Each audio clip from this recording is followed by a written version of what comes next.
নৱবৰ্ষৰ 2025 প্ৰথম দিনটোত জৌলামুৰি পাৰ্কত বিশ্বজিৎ দৈমাৰী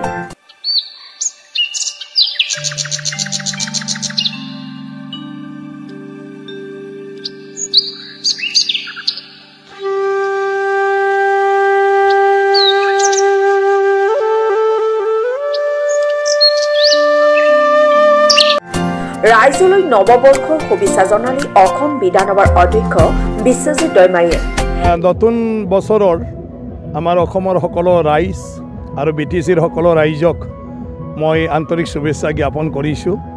সকলোৰে জীৱন যাহাতে সুখেৰে যায় আৰু সকলোৰে আশা আকাংক্ষাবোৰ যাহাতে পূৰণ হয়।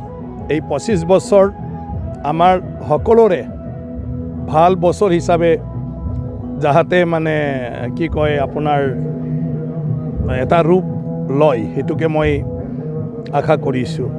নতুন বছৰ হিচাপে তেনেকুৱা বিশেষ নহয়, প্ৰত্যেক বছৰে একেই হয়, কিন্তু আমি আশা কৰোঁ মানে এটা বছৰৰ গোটেই আমাৰ জীৱনৰ মানে কথাবিলাক স্মৰণ কৰি ফালে কিছুমান যিবিলাক তিক্ত অভিজ্ঞতা আছে সেয়া যেন এই বছৰত নহওক, এইটোৱে চবেই কামনা কৰি ময়ো তেনেকুৱাই কামনা কৰিছোঁ।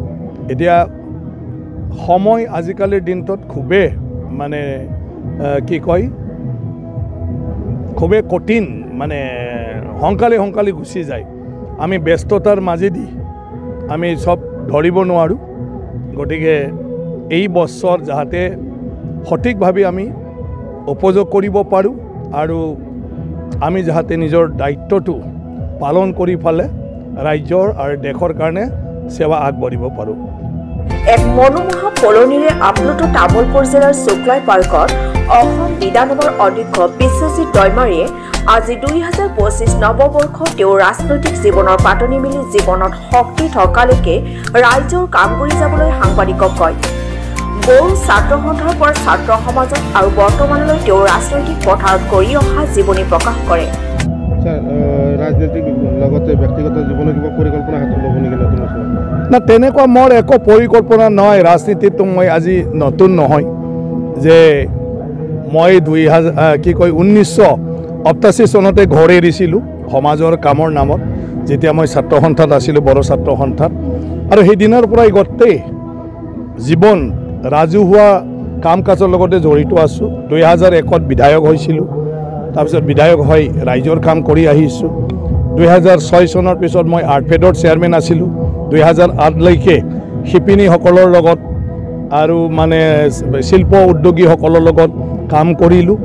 2008ৰ পিছত সংসদলৈ গ'লোঁ, ৰাজ্যসভাৰ মানে সদস্য হৈ ফালে 2020লৈকে সাংসদত থাকিল। আমাৰ নৰ্থ ইষ্টৰ সমস্যাবিলাক, দেশৰ কিছুমান মানে যিবোৰ বিষয় আছে সেই বিষয়বিলাকত আমাৰ এইফালৰ কাৰণেও যাতে চব চৰকাৰৰ নীতি নিৰ্ধাৰণৰ ক্ষেত্ৰত উপযোগী হ'ব পাৰে এইবিলাকত ভূমিকা ল'লোঁ। আৰু 2021 পিছত পুনৰ বিধায়ক হৈ এতিয়া অধ্যক্ষ হৈ কাম কৰি আছোঁ। গতিকে গোটেই জীৱন ৰাজনৈতিকভাৱেই হওক বা সামাজিকভাৱেই হওক মই জড়িত হৈ পেলাই মোৰ জীৱনটো আহি আছে। গতিকে পুৰণা নতুনৰ কোনো কথা নাই। অকণমান আৰু মানে জীৱন হয়তো মই মানে কি কয় ৰাইজৰ মাজত কাম কৰিব পৰা শক্তি থাকিব। এইখিনি শক্তিটোও যাতে মই ৰাইজৰ কাৰণে মানে কি কয় ৰাইজৰ সেৱাত ব্যৱহাৰ কৰিব পাৰোঁ। এতিয়া মানে লাহে লাহে বুঢ়া হৈ আহিছোঁ। গতিকে 60 ইয়াৰ্ছটো ৰিটায়াৰ্ডৰ এটা ষ্টেণ্ডাৰ্ড বৰ্ষ। গতিকে এইবাৰ মোৰ মানে 55 অলৰেডি এই হ'ব। তো আৰু 5 বছৰ মই ভাবোঁ যদি কিবা কৰিব পাৰোঁ, মানে ৰাজনীতিতে থাকক বা সামাজিকতে থাকক, মোৰ দেহাটোৱে 5 বছৰটো ভালদৰে টানিব বুলি মই ভাবোঁ। তাৰপিছতো আৰু গেৰেণ্টি নাই। সেইকাৰণে মনত যিবিলাক ইচ্ছা আছে মানে অঞ্চলৰ কাৰণে, ৰাইজৰ কাৰণে, দেশৰ কাৰণে, নাগৰিকৰ কাৰণে কৰিবলৈ, সেইটো এই বছৰ মই তাতে গুৰুত্বটোৱেই দি থাকিম যে যিখিনি অকণমান মোৰ জীৱনৰ সময় আছে সেয়া যেন মই মানে কি কয় ভালকৈ উপযোগ কৰিব পাৰোঁ, ব্যৱহাৰ কৰিব পাৰোঁ।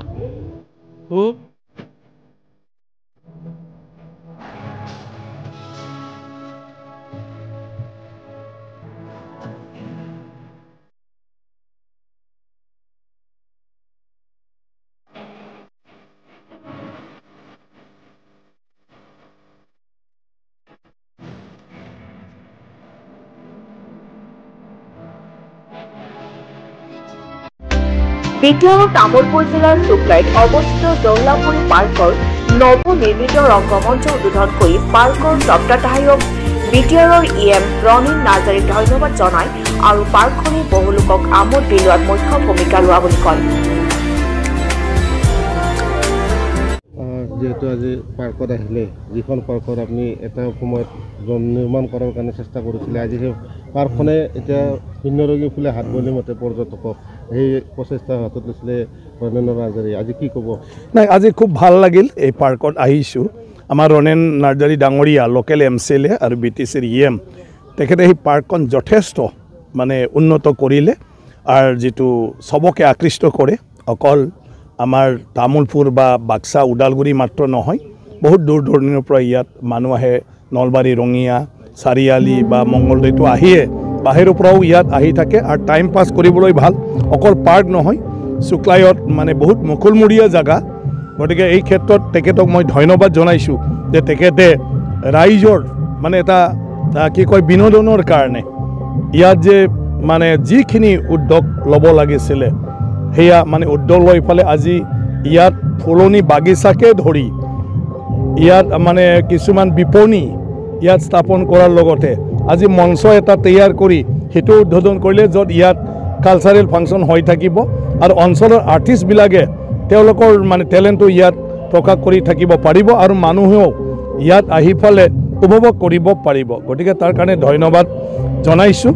তাক যদি ৰাইজে সঁহাৰি জনায় ৰণেন নাৰ্জাৰী ডাঙৰীয়াক, মই ভাবোঁ শুক্লাই অঞ্চলটো এটা টুৰিষ্ট প্লেচ হিচাপে মানে ভৱিষ্যতত আৰু গঢ় লৈ উঠিব।